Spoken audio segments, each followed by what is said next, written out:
grabación. Y, ok, vamos a retomar desde donde nos quedamos el día de ayer. Voy a compartir pantalla. Permítame, solamente quiero ubicarme. Voy a estar accediendo a diferentes materiales, ¿verdad? Para que sea un poco más claro lo que hemos estado, pues, lo que hemos estado viendo, ¿verdad? Vamos a ver aquí. Bueno, esta es la lección que estamos visualizando precisamente en el campus. Yo ayer les platicaba todo el proceso, todos los antecedentes, cuando comenzamos con la doxa, con la epísteme, después con lo que es ciencia en plural, perdón, en singular, y después con lo que es ciencia en plural, después viene la clasificación de la ciencia, y ahora pues hablamos de la complejidad y la integración del conocimiento. Voy a hacerlo un poquito más grande para que de repente lo podamos visualizar mejor. Aquí. Entonces, yo les voy a compartir esta parte del capítulo 5 del material de César Bernal, que es un material que está a disposición de ustedes en la guía didáctica. Y de igual manera, pues está para accederlo en cualquier momento en donde ustedes lo deseen, en donde están las definiciones de estas propuestas epistemológicas de las que comenzamos a ver el día de ayer. Ayer hablamos del concordismo, hablamos de la interdisciplinaridad y de la multidisciplinaridad. Bueno, aquí está. Este es el material de César Bernal. Este es el capítulo 5, específicamente en la página 50, bueno, un poquito antes, y nos vamos a parar exactamente en la 52, aquí, en esta parte, porque quiero que veamos las definiciones que ya vimos.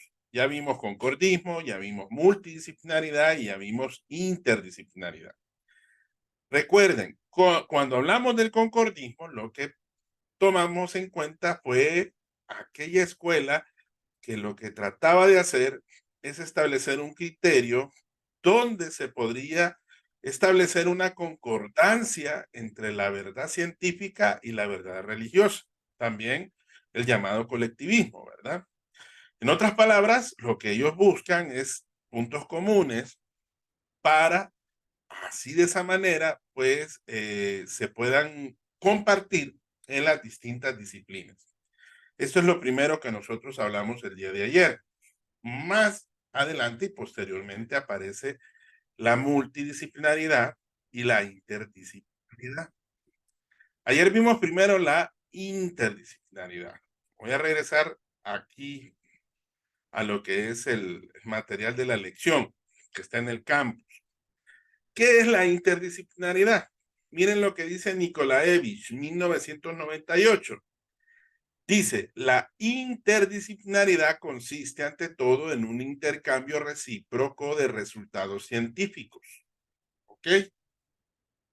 De resultados científicos y en un desarrollo mutuo de las distintas o diversas disciplinas, comprendida la nueva disciplina que nace del propio intercambio. ¿Qué significa? Se recuerdan que ayer habíamos hablado que aquí se unen dos disciplinas para solventar o explicar el fenómeno o el problema en cuestión.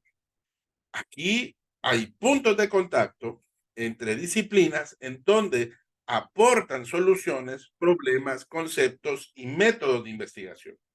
Pero aquí la diferencia es que se reafirma y se reagrupan los saberes. En otras palabras, al reagruparse es que se construye un nuevo lenguaje, un nuevo punto de vista entre los diversos discursos y perspectivas que cada disciplina ha establecido y de esa manera surge una nueva disciplina. Regreso al material de la clase, que es el PDF. Voy a hacerlo un poquito más grandecito, permítanme. Aquí está. Miren la Inter. Y aquí nace, por ejemplo, algunas nuevas disciplinas. Miren aquí, la termodinámica, teorías del calor y la relación con la mecánica, la electroquímica, la relación entre electricidad y la química, la fisicoquímica, que relaciona la termodinámica, la electroquímica y la imbricación física y química, que en este caso, ¿verdad?, se genera dentro de esa nueva disciplina, la bioquímica, relación entre la química y la biología. Y otras, ¿verdad?, que mencionamos, ¿verdad?, ayer, biogeoquímica, sociolingüística, biotecnología, bioética. Entonces, recuerden que aquí existe una gran diferencia con la siguiente que vimos. Recuerden que la multidisciplinaridad, en este sentido, es distinto. ¿Por qué? Me devuelvo otra vez a la lección. Y eso lo leímos ayer. En la multidisciplinaridad lo que se genera es un diálogo entre las disciplinas, dentro de su enfoque, dentro de sus métodos, dentro de su categoría, sin más compromiso que la exposición de su punto de vista sobre el tema y la exposición de sus conocimientos. Ayer hablábamos de este dibujo, ¿se recuerdan? Los cuatro están viendo el objeto, pero cada uno ve una faceta diferente del objeto de acuerdo a la disciplina que ellos precisamente son especialistas. Entonces, en estos casos, cuando hablamos de multidisciplinaridad, es que aquí se presentan situaciones de las cuales hay varias disciplinas, pero cada uno mantiene su método, su teoría, sus propios principios, etcétera, ¿verdad? Entonces ven cómo se da precisamente la multi y la interdisciplinaridad. ¿Cuál es la diferencia toral que existe entre la multidisciplinaridad y la interdisciplinaridad? Bueno, claramente va en relación a las disciplinas de las cuales precisamente se busca encontrar una respuesta al fenómeno o al problema en cuestión. En el caso de la relación multidisciplinar, bien lo dice aquí, aquí existe una cooperación, es mutua, es acumulativa, es interactiva, pero dentro de un punto de vista no interactivo. Pero la interdisciplinariedad aquí ya mezcla. Al decir mezclar es que se interrelacionan las prácticas, las suposiciones de ambas disciplinas que han sido precisamente relacionadas. Entonces aquí hay un mayor grado de integración de sus disciplinas, creando precisamente una nueva disciplina. Entonces, en este sentido es que hablamos de la inter y la multidisciplinaridad. Bueno, me devuelvo acá. Ahora vamos a hablar de la transdisciplinaridad. Esta es la más complicada de todas. Entonces aquí vamos a hacer una lectura dirigida para que le podamos agarrar un poquito más de gusto.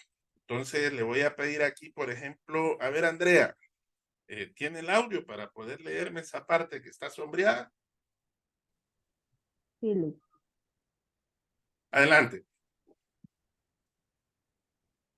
Bueno, a medida que la progresión del saber realiza por especialización, la preocupación por la unidad y por un conocimiento que trasciende el conocimiento existente suscita el deseo de un reagrupamiento que podría remediar a la intolerable disgregación de los campos del conocimiento.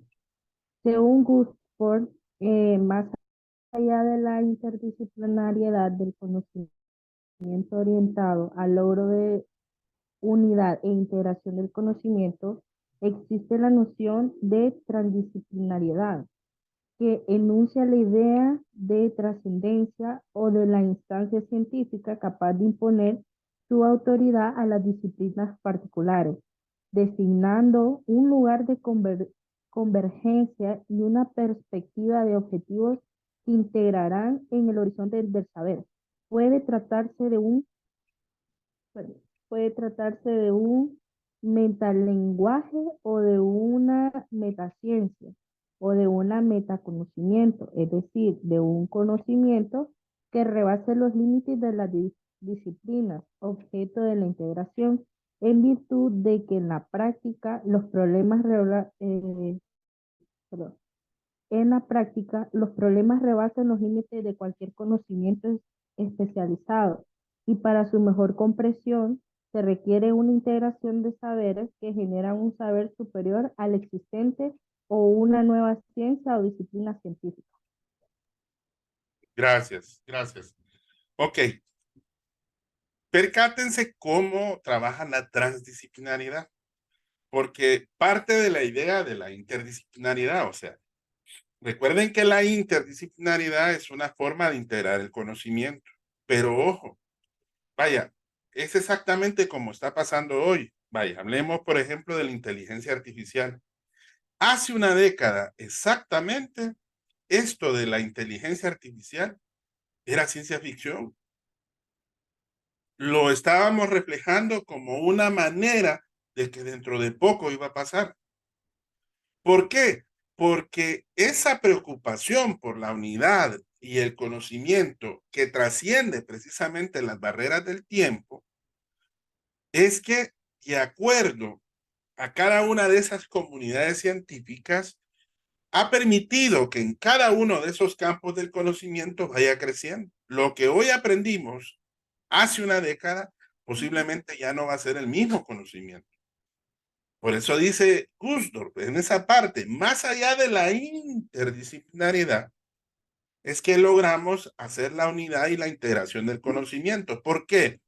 Porque es a partir de ahí que va a existir la noción de que el conocimiento va a trascender y que va a haber una instancia científica en la cual, partiendo de lo que hoy estamos como quien dice cimentados o parados, es que esa instancia científica va a tener la capacidad dentro de cierto tiempo de avisorar un horizonte del saber.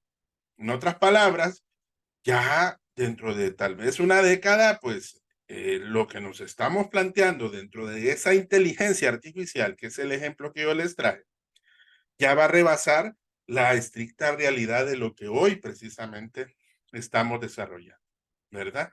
Y ojo, eso va en razón de las situaciones que hoy resuelve cada uno de esos problemas dentro de cada uno de esos conocimientos especializados, para que así de esa manera podamos hablar, por eso dice ahí, de un metalenguaje, una metaciencia, un nuevo metaconocimiento, o sea, que de repente más adelante va a provocar una nueva ciencia, un nuevo método, una nueva metodología, etcétera, etcétera, porque eso va a permitir integrar esos saberes para obtener ese saber superior al existente, generando y rebasando esos nuevos conocimientos. Entonces, a eso nos referimos con transdisciplinaridad. Ahora, de las conclusiones más importantes de esa complejidad e integración del conocimiento es que eso es necesario. Estamos entendidos de que esa categoría en cuanto a la inclusión de saberes es más que necesario poder integrar, ¿verdad? Y poder desarrollar en unas categorías más amplias lo que es este nuevo conocimiento. Y ojo, esto requiere hacer grupos de trabajo, grupos de investigación que sean interdisciplinarios. Por eso decimos que nace de la interdisciplinaridad. ¿Por qué? Porque busca trascender su disciplina para generar un nuevo conocimiento, ¿verdad? Mediante esa transdisciplinaridad, ¿verdad? Por eso es que ya no podemos hablar de un solo investigador que desde su punto de vista no va a tener todo ese conocimiento o esa razón de ser, sino que va a ser mucho más amplio, ¿verdad? En ese sentido. Ok, eh, vamos a regresar aquí a la lección. Aquí en este video, continuando con lo anterior, yo creo que con lo anterior pues quedamos muy claros. Si hay alguna duda, voy a dejar un espacio cerca del final para que podamos hacer preguntas y al mismo tiempo pues darles algunas respuestas y profundizar un poco. Y vamos a continuar con el contenido que precisamente está en esta parte. En este video de la clasificación de la ciencia, voy a hacerlo un poquito más grande, pero voy a hacer una vista bien rápida de lo que habíamos estado platicando y que ayer lo hablamos precisamente dentro del desarrollo de la clase. Se recuerdan que cada ciencia se identifica por tres elementos: objeto, método y fin. Carl Gustav Hempel clasifica las ciencias en dos grandes grupos: ciencias formales y ciencias fácticas y empíricas. Bueno, él desarrolla una clasificación basada en la realidad que actualmente estamos desarrollando.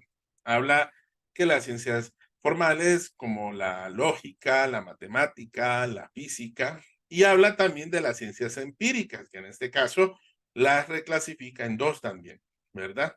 Ahora, desde esa perspectiva, cuando estamos hablando de ciencias formales y ciencias fácticas o empíricas, por ejemplo, cuando hablamos de las formales, nos referimos a objetos ideales, atemporales, que nacen precisamente aquí, en el razonamiento. Por eso hablamos de la matemática, porque son símbolos. Hablamos de la física, porque son problemas que son parte del razonamiento. ¿Ok? Pero cuando tratamos ciencias fácticas, que por eso decimos empírico, empírico es práctico, se basan estrictamente en la experiencia.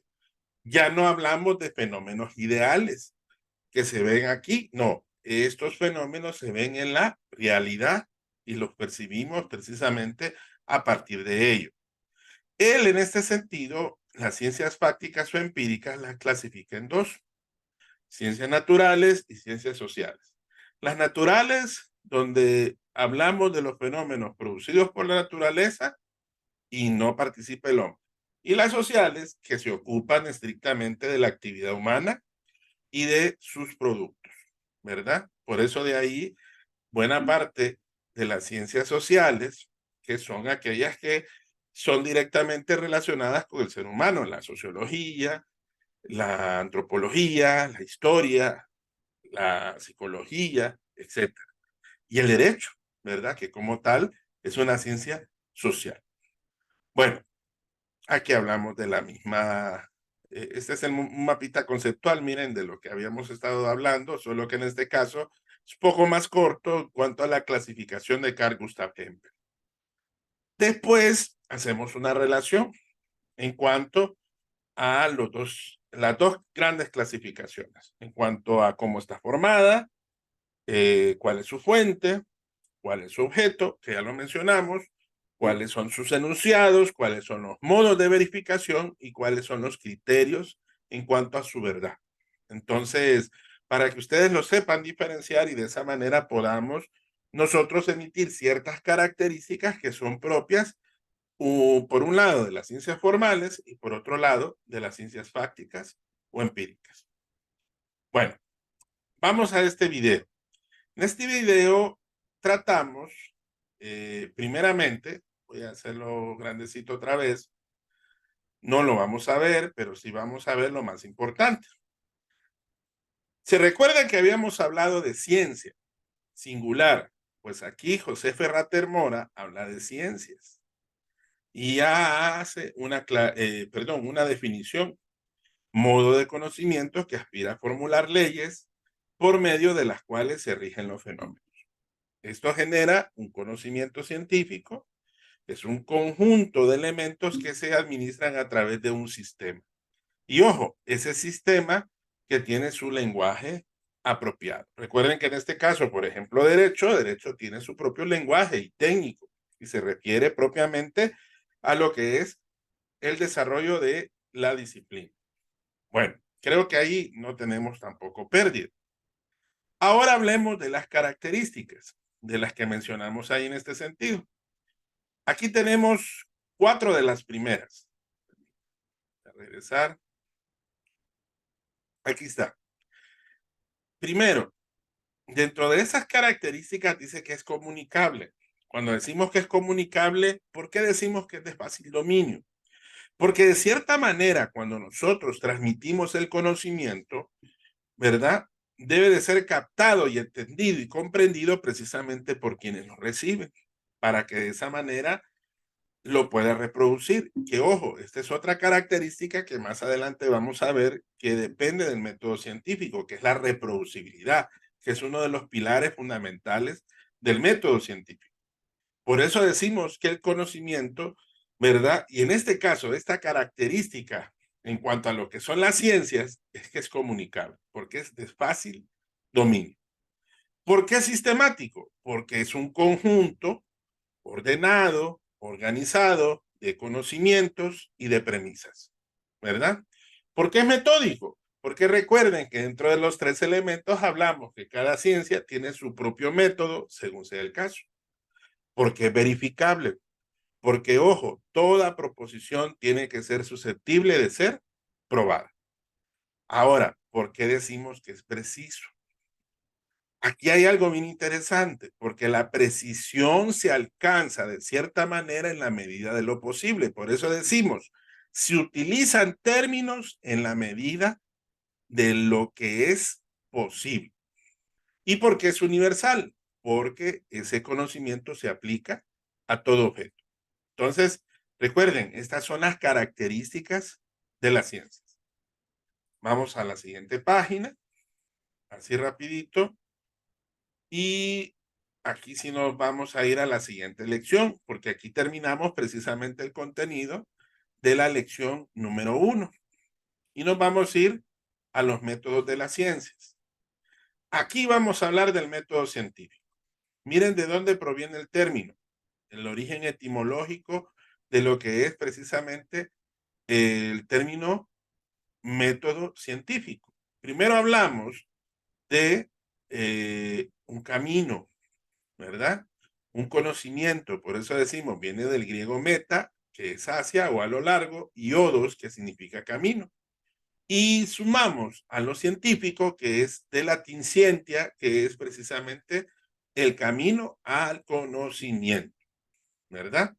Método usado para la producción del conocimiento en las ciencias. Este es lo que nosotros decimos, más propiamente dicho, que son, que es los pasos del método científico, que son 6, pero que se pueden reducir en 4. Pero los universalmente aceptados son 6 pasos del método científico. El primero, observación, ¿ok? El segundo, plantear el problema de investigación. Tercero, plantear las hipótesis. Cuarto, comprobar las hipótesis o la etapa de experimentación. El quinto, formular teorías del conocimiento. Y el sexto son las leyes del conocimiento. Porque, ojo, puede formularse una teoría o puede formularse una ley del conocimiento. Entonces, esos son los 6 pasos universalmente aceptados, pero que también se pueden resumir en 4. ¿Por qué? Porque hay algunos que piensan que el primer paso, que es la observación, está de antemano establecido dentro del planteamiento del problema. Segundo paso, en este caso, de hablando 4, sería plantear las hipótesis. Porque recuerden que la hipótesis viene a ser una conjetura verosímil, que es algo así como la solución al problema objeto de la investigación que nos planteamos precisamente en el problema. Tercer paso, comprobar las hipótesis o pasar a lo que es la experimentación. Aquí es donde nos toca preparar aquellos instrumentos y irse al trabajo de campo. ¿Por qué? Porque después nos toca interpretar esos resultados para obtener las conclusiones. Y es ahí donde se genera el nuevo conocimiento, que son los últimos 2 pasos, que se resumen en uno solo: plantear teorías y leyes del conocimiento, ¿verdad? Entonces, como pueden ver, 6 son los pasos universales, pero que se pueden resumir también en 4. Que esto, el video y esa parte de la imagen es lo que plantea. Bueno, hablando de cómo llegamos precisamente al conocimiento, y es que utilizamos precisamente ese método científico. Entonces, deben de plantearse dos pilares fundamentales. 2 pilares es donde se sostiene el método científico. El primero, la capacidad de reproducir el fenómeno. No importa dónde, no importa cómo, ni importa de qué manera. Entonces, debe de ser reproducible. ¿ok? En cuanto a sus experimentos. Y la falsabilidad, que ese es un requisito que es bien interesante. La hipótesis debe de ser falsable. ¿Por qué? Falsabilidad es la manera de cómo nosotros ponemos a prueba precisamente el conocimiento. El conocimiento debe de ser falsable. Al decir esto, que debe de existir la capacidad de ponerlo a prueba en cualquier momento y en cualquier lugar y de cualquier forma, ¿verdad? Por eso decimos que es falsable. No sé si alguno vio esta película de Keanu Reeves que se llamaba El abogado del diablo. Sale ahí Keanu, sale también este actor que se llama Robert De Niro, que es precisamente este abogado, que es un abogado que está surgiendo precisamente joven, dinámico, y lo contrata precisamente este señor Robert De Niro, que tiene una firma de abogados mucho más grande, y lo contrata para defender a una persona que a todas luces es culpable. Cuando él está preparando el testimonio de su cliente, que es esta persona que les comento, él lo ataca y él empieza, ¿verdad?, a plantearle la situación como si él fuera fiscal. El problema es que él se molesta tanto que él le reclama y le dice, ¿cómo puede ser posible de que usted, siendo mi abogado, me cuestione? Pues partiendo de ahí, algo así es así es el conocimiento científico. Por eso decimos que es falsable, porque la falsabilidad es la capacidad de que nosotros comprobemos en todo momento que ese conocimiento es un conocimiento, ¿verdad? Y que lo podamos a poner a prueba en todo sentido. Por eso, en esta forma fue que el abogado pues lo puso a prueba. Ahí de repente se dio cuenta que él era culpable, ojo, ¿verdad? Pero dentro de lo que es el conocimiento, estos son los dos pilares en los cuales esto tiene precisamente el método científico. Ahora, en el método científico, como recuerden que las ciencias son metódicas, es que vemos los métodos de investigación. Aquí solamente voy a plantear los que no aparecen en el video siguiente, en donde comparamos, por ejemplo, el inductivo con el deductivo, el analítico con el sintético, pero aquí hablamos, por ejemplo, del método inductivo-deductivo, que en este caso es como plantear el primero y después el segundo. O sea, se basa en la lógica en donde se relaciona los hechos de manera particular y posteriormente aplicamos al revés, el deductivo, en donde planteamos cuestiones generales para poder obtener conclusiones a la inversa, ¿verdad? Va de lo particular a lo general. Entonces se aplica uno primero y el otro posteriormente. El hipotético deductivo se basa en un procedimiento en la cual las aseveraciones van en calidad de hipótesis. Y aquí, ¿qué es lo que hacemos? Lo que planteamos con respecto a la falseabilidad. Aquí refutamos o falseamos dichas hipótesis para que así podamos deducir a partir de las premisas las conclusiones que deben confrontar los hechos. Ese es el método hipotético deductivo. Está el histórico comparativo también, que trata de fenómenos culturales, en donde tratamos de establecer semejanzas para poder analizar eventos pasados, para confrontar este presente y de repente en un futuro pues ver algunas posibles conjeturas, ¿verdad? En donde se pueda llegar. Bueno, los otros métodos aparecen en este video, ¿verdad? Si ustedes ven el video, se van a fijar primeramente de lo que hablábamos del método científico, ¿se acuerdan? Los pasos, métodos de la ciencia, es el método científico, pero miren aquí que hay algo bien interesante. Observamos, planteamos problemas, formulamos hipótesis, confirmamos hipótesis, analizamos e interpretamos resultados, pero aquí es donde se formula una nueva ley o teoría del conocimiento. Pero ¿qué pasa si la hipótesis es falsa? Aquí el autor del video analiza el mismo a partir de un fenómeno. Recuerden que aquí si la hipótesis es verdadera, está sencillo. se genera una nueva ley o teoría del conocimiento. Pero ¿qué pasa si la hipótesis es falsa? Aquí nos toca replantearlo y volvernos al primer paso, que es el planteamiento del problema, ¿verdad? Es a partir de este momento que tenemos que replantearnos para poder nuevamente formular una hipótesis y de esa forma poder ver si a partir de ese replanteamiento es que entonces podemos comprobar esa nueva hipótesis basado, ¿verdad? Dentro del replanteamiento del planteamiento del problema, ¿verdad? Bueno, ahora aquí sí vemos los métodos. Por eso les decía inductivo-deductivo. El inductivo es que obtenemos conclusiones generales a partir de premisas particulares, ¿ok? Va de lo que es lo particular a lo general, ¿ok? Aquí, ¿cuáles son los pasos del método inductivo? Observamos y registramos los hechos, analizamos y clasificamos y hacemos la derivación inductiva. O sea, ¿qué hacemos aquí? A partir de los hechos planteados, revisamos las conjeturas, las contrastamos y las verificamos para que de esa manera podamos obtener las conclusiones generales de dichas premisas, ¿verdad? Ese es el método inductivo.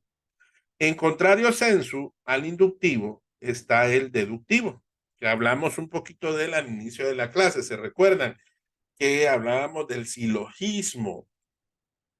¿Por qué? Porque el deductivo va de lo general a lo particular, va de lo complejo a lo simple. Por eso aquí decimos que planteamos una premisa mayor, una premisa menor, y a partir de esas dos premisas generamos una nueva conclusión. Bueno, ahora vamos a ver el método analítico. Aquí, para poder conocer un fenómeno, dice que es necesario descomponerlo en partes. Entonces, aquí el ejemplo que pone la persona del video es, por ejemplo, analizar la sangre. Ver cada uno de sus componentes para poder determinar su composición. Ojo, descomponerlo en partes. Pero el sintético es al revés. En el sintético, aquí el procedimiento es unir todos los elementos para así poderle dar una respuesta al fenómeno X. Entonces, es para que se fijen cómo, en contrario, analizamos esos cuatro métodos: inductivo, deductivo y analítico y sintético, ¿verdad? Eso en cuanto a los métodos. Ok, bueno, salimos de acá y nos vamos aquí a la investigación científica. Aquí en la investigación científica, permítame, solo quería ver una cosa. Sí, esto ya lo vimos, esto también, esto del método también, y los métodos de la ciencia. Bueno, que aquí es reafirmar lo que habíamos visto precisamente en el video. Llegamos a esta parte de la investigación científica. Miren, en esta parte de la investigación científica tenemos que hablar precisamente de cómo nosotros desarrollamos, permítanme, los enfoques de investigación, porque en el segundo parcial vamos a tener que definir un enfoque. Yo creo que más de alguno de ustedes ha escuchado el enfoque cuantitativo, el cualitativo, y también ha aparecido en la más reciente bibliografía lo que es el enfoque mixto, ¿verdad? En donde se puede trabajar precisamente ambos enfoques al mismo tiempo, ¿verdad? Bueno, ¿por qué será primero definir dentro de la investigación importante la investigación científica? Bueno, primera término, si nosotros lo vemos dentro de las realidades en que nos desenvolvemos como países, y creo que al principio lo estuvimos analizando, nos damos cuenta que la investigación nos ayuda precisamente a ver la realidad de una forma diferente. Tenemos un problema en nuestras culturas y es que no nos gusta resolver nuestros propios problemas. Casi siempre los problemas no los solucionan la gente de afuera. Por eso es importante generar un clima de investigación, porque eso es un estímulo y esa es otra de las cosas que diferencia la importancia de la investigación, porque es un estímulo a la actividad intelectual creadora, nos ayuda a crear cosas nuevas, nuevos elementos a partir de los problemas que tenemos para buscar nuevas soluciones, ¿verdad? Por eso podemos analizar todo ese contexto viéndolo desde este punto de vista. Por eso es importante la investigación. Nos ayuda a desarrollar la curiosidad en cuanto a esos problemas que habíamos platicado y tenemos que contribuye al progreso de una lectura más crítica. No nos quedamos solamente con un solo concepto, sino que analizamos varios para tener algo más crítico y de esa manera poder generar una opinión mucho mejor. Miren lo que aparece en el dibujo. Investiga, actúa y avanza. Recuerden que la investigación lo que nos trata de ayudar es precisamente de cumplir esos elementos, ¿verdad? Y aquí, como para poder sacar una propia definición de lo que es investigación, estudiamos tres. Por ejemplo, la de Sierra Bravo, la de Sabino y la de Cervo y Verbián. Cada una tiene algún elemento en particular. Y si se fijan, va desde una definición más simple hasta una más compleja. Miren la primera. Es una actividad del hombre orientada a descubrir algo desconocido. Ya la segunda, además de lo primero, es como un esfuerzo, dice, que emprende para resolver un problema. Pero este problema, ¿qué es? Es un problema de conocimiento. Ya va un factor agregado. Y el tercero, ya define a una actividad para solucionar, además de los problemas, también buscar respuestas para responder esas preguntas mediante el empleo de procesos científicos. Entonces, vean qué interesante y qué importante es precisamente definir lo que es la investigación.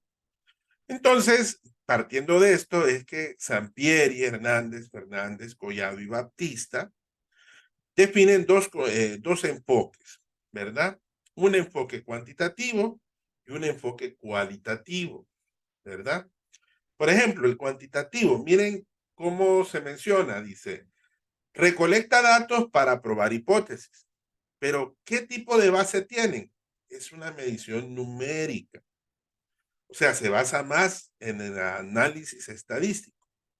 Y aquí se establecen patrones de comportamiento y lo que se busca es probar teorías. Pero fíjense a contrario sensu el enfoque cualitativo. Aquí no hay una medición numérica, ¿ok? Aquí hay descripciones, hay observaciones. ¿Por qué? Porque se trata de profundizar, se trata de descubrir, afinar preguntas de investigación en ese proceso de investigación. Ahora, vamos a ver cada enfoque para que ustedes miren cómo se contrastan uno del otro. Vean, por ejemplo, el cuantitativo en estas primeras 6 características. Primero, se plantea un problema. Ese problema se delimita y se concreta.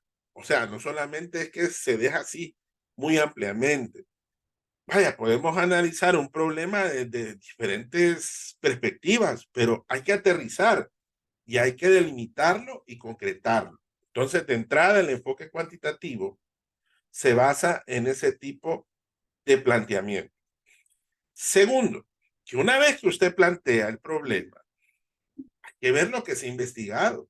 Aquí es donde nos toca, se recuerdan, hacer una revisión bibliográfica y construir a partir de ahí lo que nosotros llamamos como un marco teórico. ¿Mm? ¿Por qué? Porque el planteamiento del problema, que es formular preguntas y objetivos de investigación, nos van a ayudar a identificar las variables y a plantear las hipótesis. Y de esa forma, basados en la teoría del conocimiento que nosotros tenemos, vamos a formular esos elementos para así de esa forma poder probar esa hipótesis. Por eso, si ustedes se fijan, las hipótesis se generan antes de analizar y recolectar los datos. ¿Por qué? Porque es una conjetura. Es algo que nosotros estamos preveyendo que posiblemente va a suceder, pero ¿cómo lo vamos a comprobar? Precisamente es cuando nos toca recolectar esos datos. Por eso es que se miden a través de magnitudes o medición de variables. ¿Ok? ¿Por qué? Porque dentro de esos conceptos y esas hipótesis se contrastan. Son como a veces relaciones causales, podríamos decir. Esto es consecuencia de esto. Es como causa y efecto, que generalmente es como cuando nosotros nos toca plantear un tipo de hipótesis causal, que también puede ser correlacional o que también puede ser explicativa, porque los procedimientos generalmente pueden variar. Y esos procedimientos casi siempre son los mismos. Por eso dicen que son estandarizados y que son aceptados por toda la comunidad científica. Ahora, los resultados que obtenemos son bien amplios, por eso decimos que son valores numéricos que se analizan a través de métodos estrictamente estadísticos. Por eso cuando nosotros medimos esos resultados, vemos el máximo grado de control para ver las explicaciones posibles. Porque de esa manera vamos a eliminar la incertidumbre y vamos a tratar de minimizar al máximo lo que es el margen de error. Ahora, esos análisis cuantitativos se van a interpretar, como les decía, a la luz de esa teoría del conocimiento, ¿verdad? Y de los estudios previos. Por eso hay que revisar la literatura previamente y tratar en lo posible que sea lo más objetiva para poder analizar esos fenómenos y ver la manera de cómo pueden ser o pueden resultar afectados, ¿verdad? Por eso decimos que los estudios cuantitativos siguen un patrón que es predecible, que ya está estructurado, es un paso a paso. Aquí sí se sigue ese método científico paso a paso, ¿verdad? Porque una vez que planteamos eso y nos toca recolectar los datos, en esa etapa es cuando nos toca precisamente crear los instrumentos que nos permitan generalizar esos resultados. Por eso decimos que se generalizan en base a la población y muestra de estudio, ¿verdad? Bueno, nos vamos a quedar aquí. Mañana vamos a terminar esta parte del enfoque cualitativo, que ese es el último tema ya de la teoría que veníamos para examen, ¿verdad? Y mañana pues haríamos esta plenaria, lo vamos a hacer a partir de lo que hemos visto precisamente durante el desarrollo de la clase. Vamos a hacer varias preguntas, vamos a tratar de hacerlo un poquito ameno, ¿verdad? Para que de esa manera pues nos entretengamos un rato, tal vez unos 30 minutos, ¿verdad? Y que de repente pues podamos ver las posibles preguntas en base a la evaluación que vamos a plantear. Ojalá de que no tengamos inconvenientes, ¿verdad? Para la próxima semana, ¿verdad? Porque por lo menos nos podemos defender, por lo menos hoy y mañana, ¿verdad? Pero sí hay que estar pendiente. Ojalá que esto cambie y que podamos tener pues una respuesta lo más pronto posible. Bueno, no sé si tienen hasta aquí alguna duda, alguna pregunta y, y si no, pues entonces nos veríamos mañana nuevamente a la misma hora para llevar a cabo pues lo que es el terminar esta fase del material y después hacer la plenaria, ¿verdad? Lo vamos a hacer con todos los que van a participar, ¿verdad?